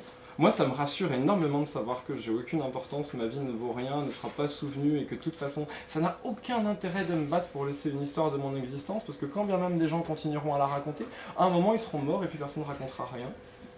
Je veux dire, je suis né sur un caillou de petits morceaux d'une explosion qui est en train de se dérouler, qu'on peut rien faire, qu'on n'a aucun truc dessus. Je vais mourir pareil, il restera rien et le caillou va brûler de toute façon à un moment ou à un autre. Si ça, c'est pas de l'optimisme. Moi, il y a quelques années, j'étais psychiatre. J'avais un melon de la taille du Venezuela. Je pensais que je pouvais sauver les gens. Enfin, je veux dire, clairement, cette personne-là, elle était pas optimiste. Cette personne-là, elle était à côté de la plaque. Là, maintenant, je m'éclate. J'ai jamais été aussi heureuse de ma vie. Je suis super contente. Parce que je communique pas pour communiquer. Je communique pour troll parce que c'est drôle. Je veux dire, moi j'en suis arrivé à un point où je fais des publications scientifiques internationales juste pour pouvoir écrire ACAB dedans, parce que ça me fait rire. Tu vois, assign category at birth. C'est facile, tu te dis, le genre c'est une catégorie sociale, donc on peut parler de catégorie assignée, boum, ACAB. Et après tu te dis, comment je publie ça? Il faut que j'invente une histoire, il faut que je fasse une étude autour, et ça marche, hein, c'est cool, je veux dire. J'ai mis des ACAB, j'ai mis des pentacles, je veux dire, on s'éclate quoi. Mais en fait on s'en fout, personne ne les lit. Personne ne les lit. Et de toute façon, moi, le seul intérêt là, il y a une plus-value énorme. Je veux dire, faut pas arrêter d'écrire. Moi, je compte pas arrêter d'écrire. Mais c'est pas écrire dans le sens j'écris pas à quelqu'un. En fait, moi, j'écris une ligne de mon CV qui dit que j'ai fait une publication dans tel journal qui a tel impact factor. J'écris un abstract qui sera à peine lu, de toute façon, tout le monde s'en fout. Et puis, des fois, j'essaye d'écrire des trucs vraiment chiants parce que des fois, les gens, ils sont obligés de faire face à ta publication et ils sont obligés d'en tenir compte. Donc, si tu mets un truc vraiment où ils peuvent pas le tordre, ça, c'est l'enjeu, ça. Comment est-ce que tu fais pour que ton texte soit pas repris par des nazis après? C'est assez difficile. Mais ça, ouais, il y a des trucs assez rigolos, quoi. Mais absolument pas dans l'idée que quelqu'un va les lire. De toute façon, faut pas les lire. Moi, je fais des synthèses de la littérature scientifique, je lis pas. Presque oulipien. Ouais, non, mais je sais pas. Moi, tu vois, je suis pas une littéraire. Je n'ai pas ces références-là. Moi, je suis quelqu'un de très chiant qui aime poncer du bois. Et donc, du coup, mais vas-y, explique-moi, parce que j'ai pas envie de se faire savoir. Non, mais oulipien, c'est des jeux... se mettre des challenges d'écriture en enlevant des lettres, en enlevant des choses, mais donc toi, dans une stratégie aussi pour... des jeux avec les articles. Ouais, en fait, c'est plus... Oh non, ils vont pas passer ça quand même. Et ça passe, c'est génial. Enfin, moi, je suis fasciné. Parce que quelque part, quand tu vois les énormités que les gens en face écrivent, où ils peuvent s'autoriser à écrire des trucs horribles, hein, quand même. Je veux dire... On a encore en France des papiers qui sont publiés qui sont horribles. On a un papier de décembre 2019 dans l'information psychiatrique qui propose de trier les vrais homosexuels des faux homosexuels. On a un papier de 2022 dans, je sais plus, je crois que c'est un des trucs de merde français sur... alors si les personnes trans, on les autorise à exister, comment est-ce qu'on redéfinit la folie? Parce que forcément, les personnes trans sont folles et tout. Et je veux dire, et si les gens s'autorisent à mettre des trucs comme ça, moi j'ai le droit de mettre des trucs rigolos. Moi c'est mon gros truc. De toute façon, personne ne les lit, et en fait c'est une exemplification que personne ne les lit. Moi j'en arrive à un point où je suis pas sûr qu'il faille écrire les phrases. De toute façon, si vous regardez les enjeux qu'on a en publication scientifique à l'heure actuelle, on publie des articles écrits par ChatGPT, où il y a encore écrit la query dedans en disant « je suis un modèle language » et ça se publie. Donc en fait, sur le principe... Moi, je t'ai écouté dans un podcast il y a pas longtemps. Waouh, j'en fais pas beaucoup. Non, peut-être le seul que t'as fait. Celui de santé publique, ouais, de la SSSP, ouais. Et je m'attendais pas à rencontrer la personne que j'ai entendue dans la santé publique. Mais en même temps, j'ai adoré parce que t'es d'une lucidité, d'une clarté et t'as fait tout un chemin pour arriver à la 20e minute sur une minute 28. On va dire, non? Et ça dure une demi-heure. Ouais, c'est ça, ouais. Oh, le à dire, qu'on a fait, de toute façon, si on veut continuer là, il faut reprendre, changer complètement le paradigme. C'est un peu ce que tu dis à minute 20. Sur le principe, ouais, on le sait. Enfin, on peut pas produire quelque chose d'intéressant avec le système actuel, c'est pas possible. Et tu le dis très très clairement et avec une super démonstration avant qui fait que c'est génial, quoi. Enfin, moi, ça me donne beaucoup d'optimisme d'écouter ça. Oh, merci. Parce que, non, vraiment. Vraiment, mon retour, c'était « tu parles trop vite, t'en comprends rien ». Non, non. Et ce qui est super intéressant, c'est que tu dis qu'en fait, il faut... Là, je vais peut-être me planter, mais tu vas m'aider. Hein.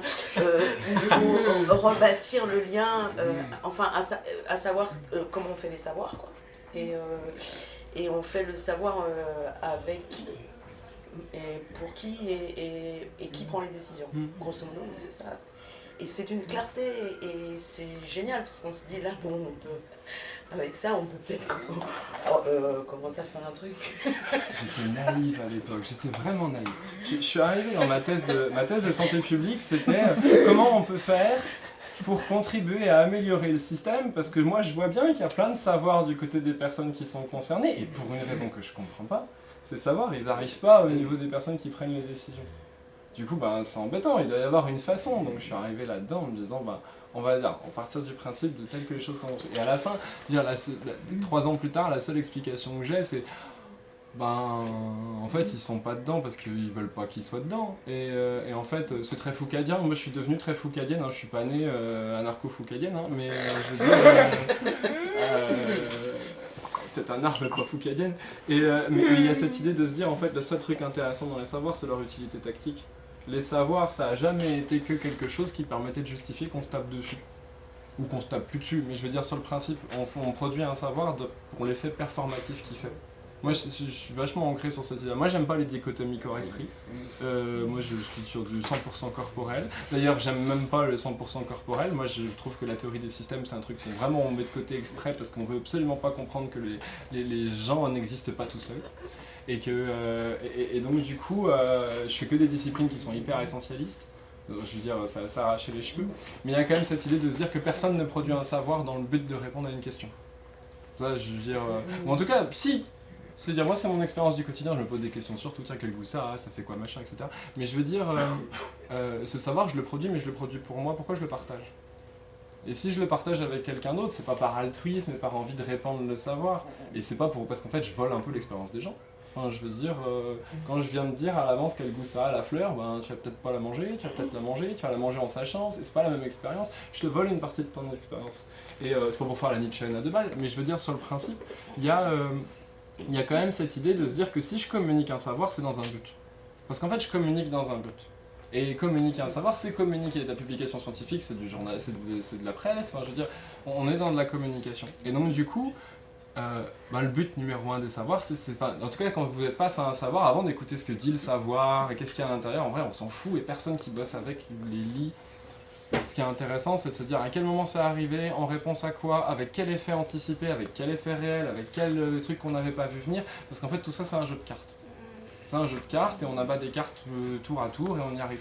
Moi par exemple en ce moment, mais c'est peut-être dans la définition de l'optimisme, hein, mais c'est cette idée de se dire, il y a un enjeu sur comment est-ce qu'on fait pour tuer les personnes trans.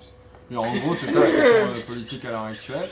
Non mais c'est vrai, c'est-à-dire discursivement, c'est pas possible d'arriver à l'heure actuelle à la télé en disant il faut toutes et tous les tuer, parce qu'il n'y a pas assez de gens qui vont faire ouais. Et donc du coup, comment on arrive au même résultat avec le minimum d'étapes possible, parce qu'on a quand même d'autres choses à faire, quoi. Et c'est vachement intéressant, de voir comment est-ce que déjà, un exemple, mais genre c'est 2014 le DSM-5 si je me trompe pas, et en 2014 il y a eu la notion de dysphorie de genre qui a été ancrée à l'intérieur de ce manuel comme étant une entité diagnostique médicale, alors que ça l'avait jamais été jusque-là, que ça n'a c'est basé sur absolument rien, c'est le DSM, il est fait avec du consensus d'experts. Et que l'expert en question qui a posé le diagnostic dans le DSM est aussi le rédacteur en chef d'une revue qui publie absolument toutes les publications anti-trans sur toutes les alternatives à la question de la dysphorie rapide chez les jeunes, les contagions sociales, etc., etc. Et donc il y a une continuité quand même extrêmement proche de se dire en fait il fallait poser la pierre de la dysphorie pour pouvoir poser la pierre de la dysphorie à début rapide, il fallait poser la pierre de la dysphorie à début rapide pour pouvoir poser la contagion sociale, et il fallait poser la contagion sociale pour pouvoir justifier l'intervention sociale. Et donc du coup ça c'est planifié depuis ça fait au moins 10 ans que c'est acté. Et donc du coup, quand vous êtes dans ma position, c'est hyper inconfortable parce que vous vivez les effets, vous voyez les gens parler des effets, mais en même temps c'est comme si j'étais météorologiste et que je voyais les gens se plaindre qu'il pleut et je suis là genre vous imaginez pas la merde qui arrive après. Non mais il y a un anticyclone des Bermudes de machin, ça va dracher quoi. Et donner la parole à Nicolas après. Vas-y, c'est cool. Non, mais si tu veux conclure. Merci. En tout cas, il y a cette idée-là de se dire en fait, les gens, l'idée de pouvoir agir moi je trouve que c'est extrêmement enfermant. Je vais fermer là-dessus parce que c'est général. Moi j'ai passé beaucoup de temps dans ma vie à essayer d'agir à gauche, à droite. J'ai jamais rien changé de ma vie, jamais rien changé. Le seul truc que j'ai changé, c'est ma santé et ma vie. J'ai abîmé ma santé et j'ai perdu du temps à faire des trucs nuls. On a cette illusion de pouvoir agir sur les choses parce que ça nous maintient dociles. En fait, on ne peut pas agir sur les choses, elles sont déjà posées depuis très très longtemps, les choses elles sont en action, on peut les regarder. Et l'idée de pouvoir agir avec un quelconque degré d'un peu de certitude ou d'intuition que ça va marcher, c'est extrêmement rare et c'est probablement exceptionnel dans une vie ou dans la vie d'un groupe. Et je pense qu'on a un rapport un peu qui est merdique par rapport à cette idée-là d'être toujours dans une action, une action, une action. Il y a un côté extrêmement traumatique. Je finis juste, mais c'est mon dernier gros morceau que j'ai raccroché derrière, parce que je suis informé psychotrauma. Il y a un côté extrêmement traumatique d'être toujours dans cette espèce d'hyper-excitation et de toujours agir, avec cette crainte que si on n'agit pas, ça va être pire, alors que ça commence à être de plus en plus difficile que ça soit pire. Et je veux dire, voilà, je voulais juste stopper là-dessus. Et pour moi, c'est énormément d'optimisme. Ça veut dire que il me reste pas longtemps à vivre, hein. Moi je veux dire, j'ai de l'adversité dans l'enfant, je suis trans, enfin je veux dire à tout péter 25 ans quoi. Mais je veux dire, sur le temps qu'il me reste à vivre, je peux le passer à faire des trucs qui m'amusent, des trucs qui sont rigolos, et si ça peut voter les autres, c'est chouette. Parce que c'est aliénant l'impression qu'on peut vraiment construire quelque chose, produire quelque chose, dire quelque chose d'intelligent. Et j'ai jamais vu de ma carrière d'universitaire quelqu'un dire quelque chose d'intelligent. Enfin si, mais pas à l'université quoi. Et voilà, j'arrête là-dessus.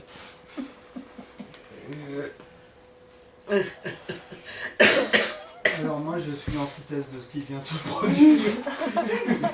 J'ai lu des livres, j'en ai écrit et j'essaye d'agir. Donc j'ai voulu justement sortir d'une forme de littérature un peu pour dire un état du monde, notamment par rapport au handicap, puisque le handicap ne présente que des héros dans les médias, que des athlètes, que des super-héros, que des gens comme ça, des gens exemplaires.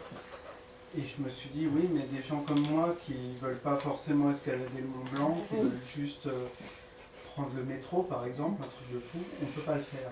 Et personne ne le dit. Personne ne le dit dans l'espace médiatique, personne ne le dit nulle part, en fait. Et on ne parle pas de ces incapacités-là en se disant bah, il est handicapé mais on va l'aider à monter la marche, on va le porter s'il ne peut pas rentrer. Et on est infantilisé de cette manière-là.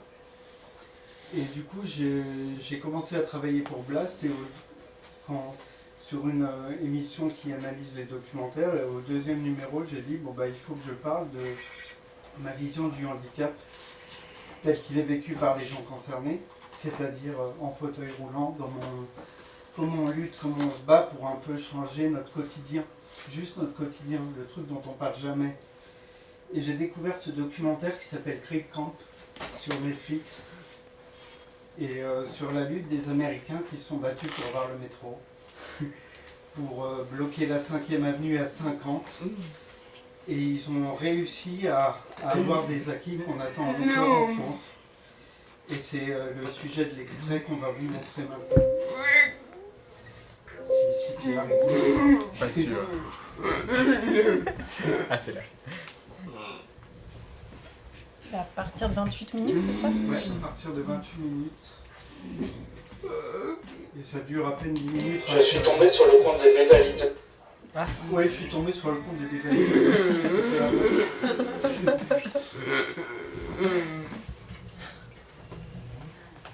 Ah, ça c'est l'émission que t'as faite toi.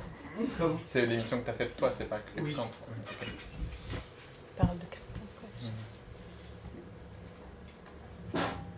bah, si tu le mets à 30, c'est pas grave. Hein.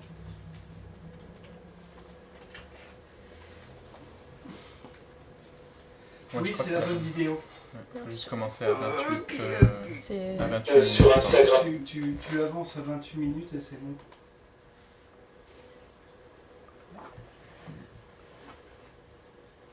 L'algorithme de YouTube a mis les dévalideux. T'as vu?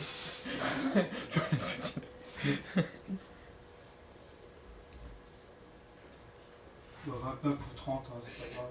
Voilà. Vas-y. I wanted to cry. Au camp de Jened, ces jeunes Américains expérimentèrent pour la première fois de n'être pas considérés comme des enfants perpétuels.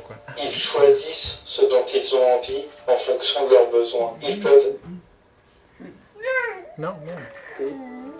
C'est bon, c'est de ma faute. Une sexualité, ce que la société et la morale, bien souvent, a encore du mal à concevoir. Un handicapé, ça grandit, ça vieillit et ça baisse. Bien souvent, ça ne se lèvera jamais. C'est compliqué de sous protection et ça prend perpète.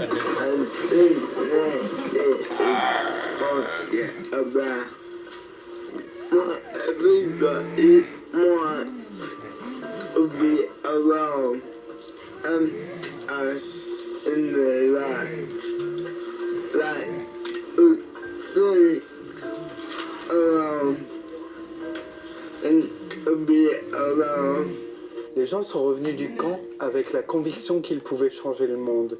Ils découvrent qu'ensemble, ils forment une cause, une armée d'éclopés. Ils vont briser le silence et on va parler d'eux. Ils vont changer l'époque. Ils forment un groupe d'action, Disabled in Action. Ils vont sortir et se faire entendre par tous les moyens. Le camp de Janet leur a donné de l'élan. Et une cause, une raison de vivre, un but à atteindre. Je suis un être humain, hurlait Elephant Man. Il transforme cette douleur en action. Parce que ce n'est pas la pitié ou l'empathie qui anime réellement les politiques publiques. Pour faire bouger les lignes, il faut de la colère.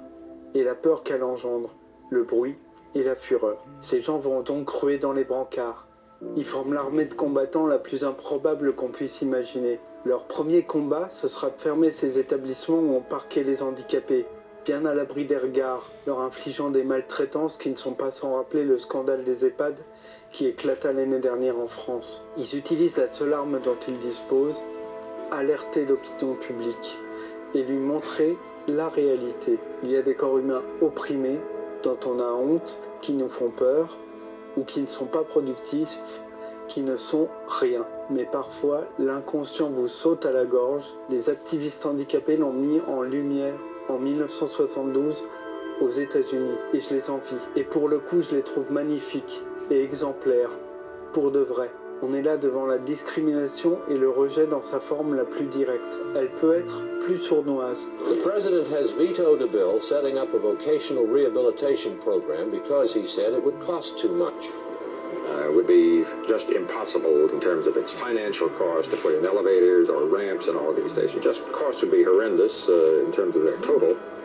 The problem here is, as with all of this question, how many people would really be served by it? L'espace public n'est tout simplement pas pour vous. Les villes sont construites et conçues pour vous ignorer totalement, pour vous décourager de sortir, malgré des articles de loi qui prétendent le contraire. C'était le cas en 1972 aux États-Unis, comme c'est le cas depuis 2005 en France. Voilà, là, vas-y. Pour une raison toute bête, et on commence le parcours du combattant.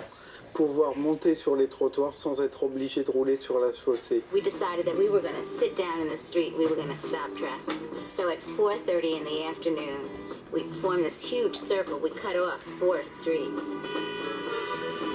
You get the call to action, to the barricades. You know, Judy would call it. Alors ils sont devenus des nuisances. Et en faisant ça, ils ont confirmé la légitimité qu'ils se sont découverts au camp.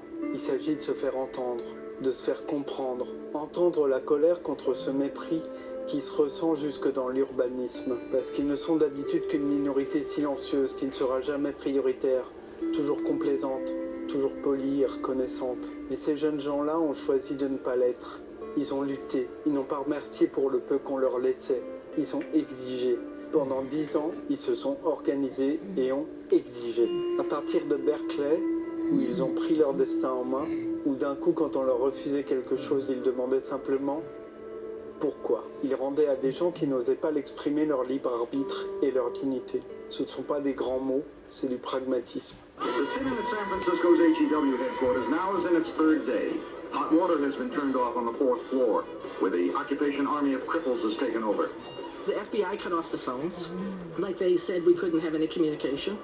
So we're like, okay, what do we do? And the deaf people went, we know what to do. Someone would sign out the window, That's how we communicated back and forth to the people outside the building. La bande de Gened en a fait du chemin, mais il faut être vigilant, toujours. On finit toujours par écorner la loi. On fait des dérogations, et tout est à recommencer. On doit remonter vers le haut de l'affiche pour refaire la une, pour arrêter de s'excuser d'être là.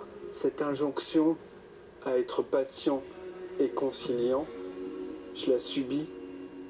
Cette frustration, je la partage. J'ai 45 ans et ça fait 45 ans qu'on me dit d'être patient.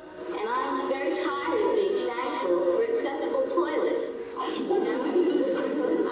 really am tired of feeling that way when I basically feel that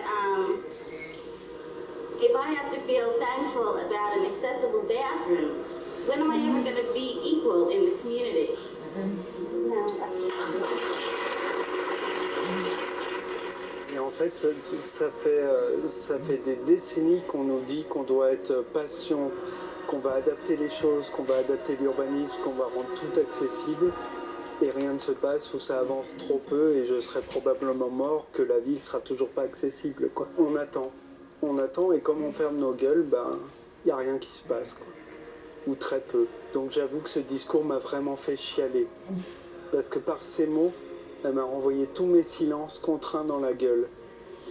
Et c'est vraiment sur cette impression que j'aimerais vous laisser. We will no longer allow the government to oppress disabled individuals. We want the law enforced. We want no more segregation. We will accept no more discussion of segregation.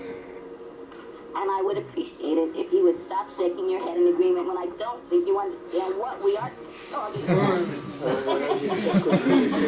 Partager un regard un peu différent sur le handicap. Et si ce genre de regard un peu différent et indépendant et qui change un peu du discours de l'heure vous plaît, et ben n'hésitez pas à soutenir Black. Et moi je vous retrouve le mois prochain pour le prochain numéro de Doc Doc Doc. Ouais, le prochain sera en fin de semaine, je crois. Trop bien. Applaudissements.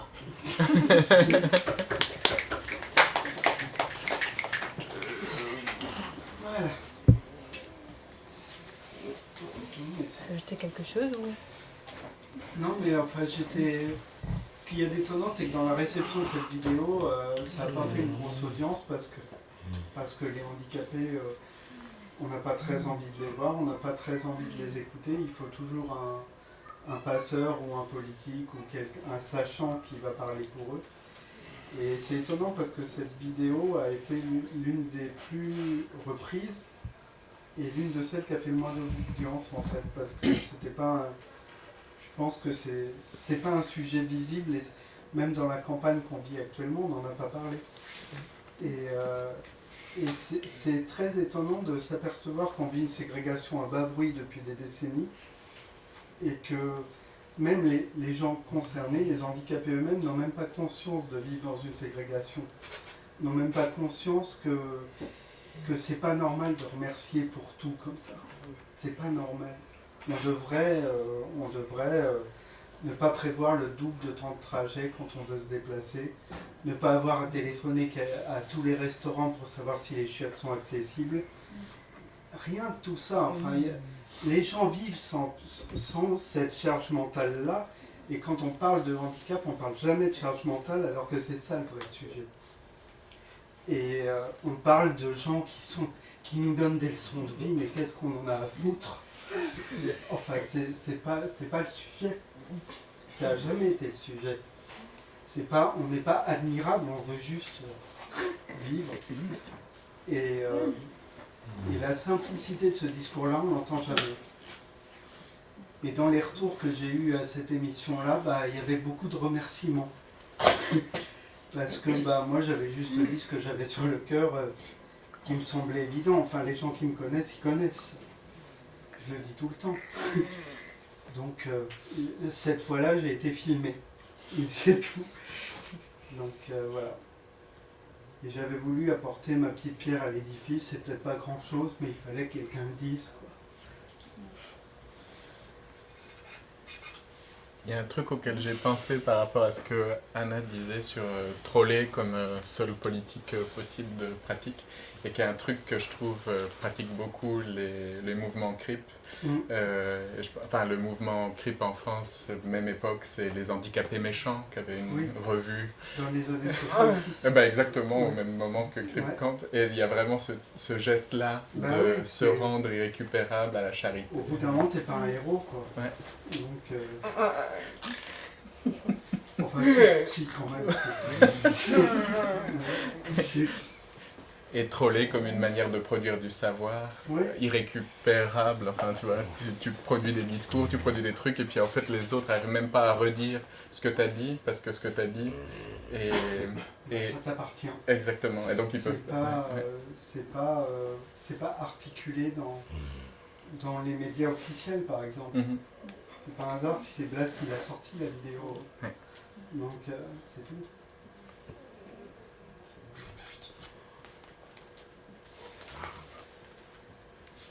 Peut-être qu'on peut donner la parole au public, si vous avez envie de poser des questions, de réagir, compléter, Le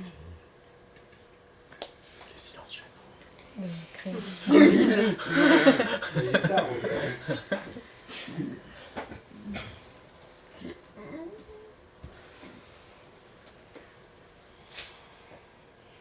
Et sinon, on peut continuer à discuter, mais... Plus informellement. C'est pas le moment de prendre la parole tout de suite. Dans cette peut-être plus informel, ouais.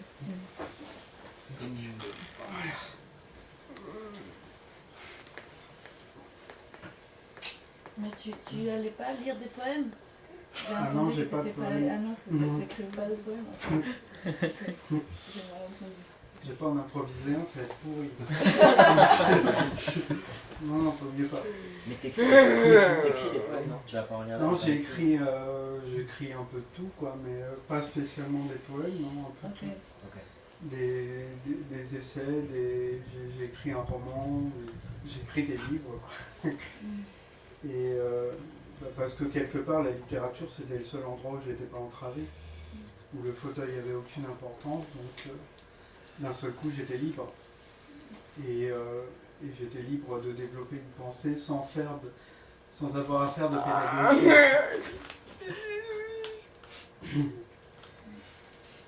Et donc c'est ça, parce que le problème des gens en fauteuil roulant ou des gens handicapés en général, c'est qu'on est toujours obligé de faire de la pédagogie ou d'expliquer pourquoi on est comme ça. Enfin, je veux dire, vous êtes un mec, vous êtes une femme, vous êtes un trans, vous n'avez pas envie de passer 1 heure à faire une conférence sur le sujet. C'est pas le sujet, c'est pas qui vous êtes. Ça fait partie de qui vous êtes. Il ne faut pas l'éviter non plus, il ne faut pas l'effacer.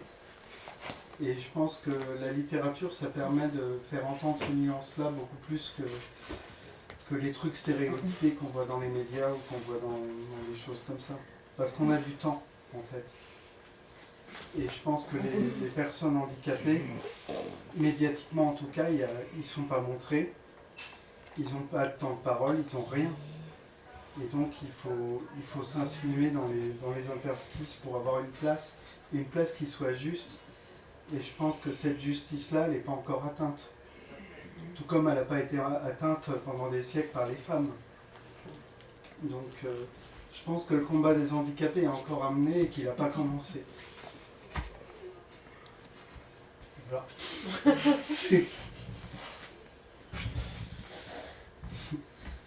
Sinon, bon apocalypse. Je laisse qu'on applaudit pour marquer qu'on change de mot. Allez. Bon apocalypse.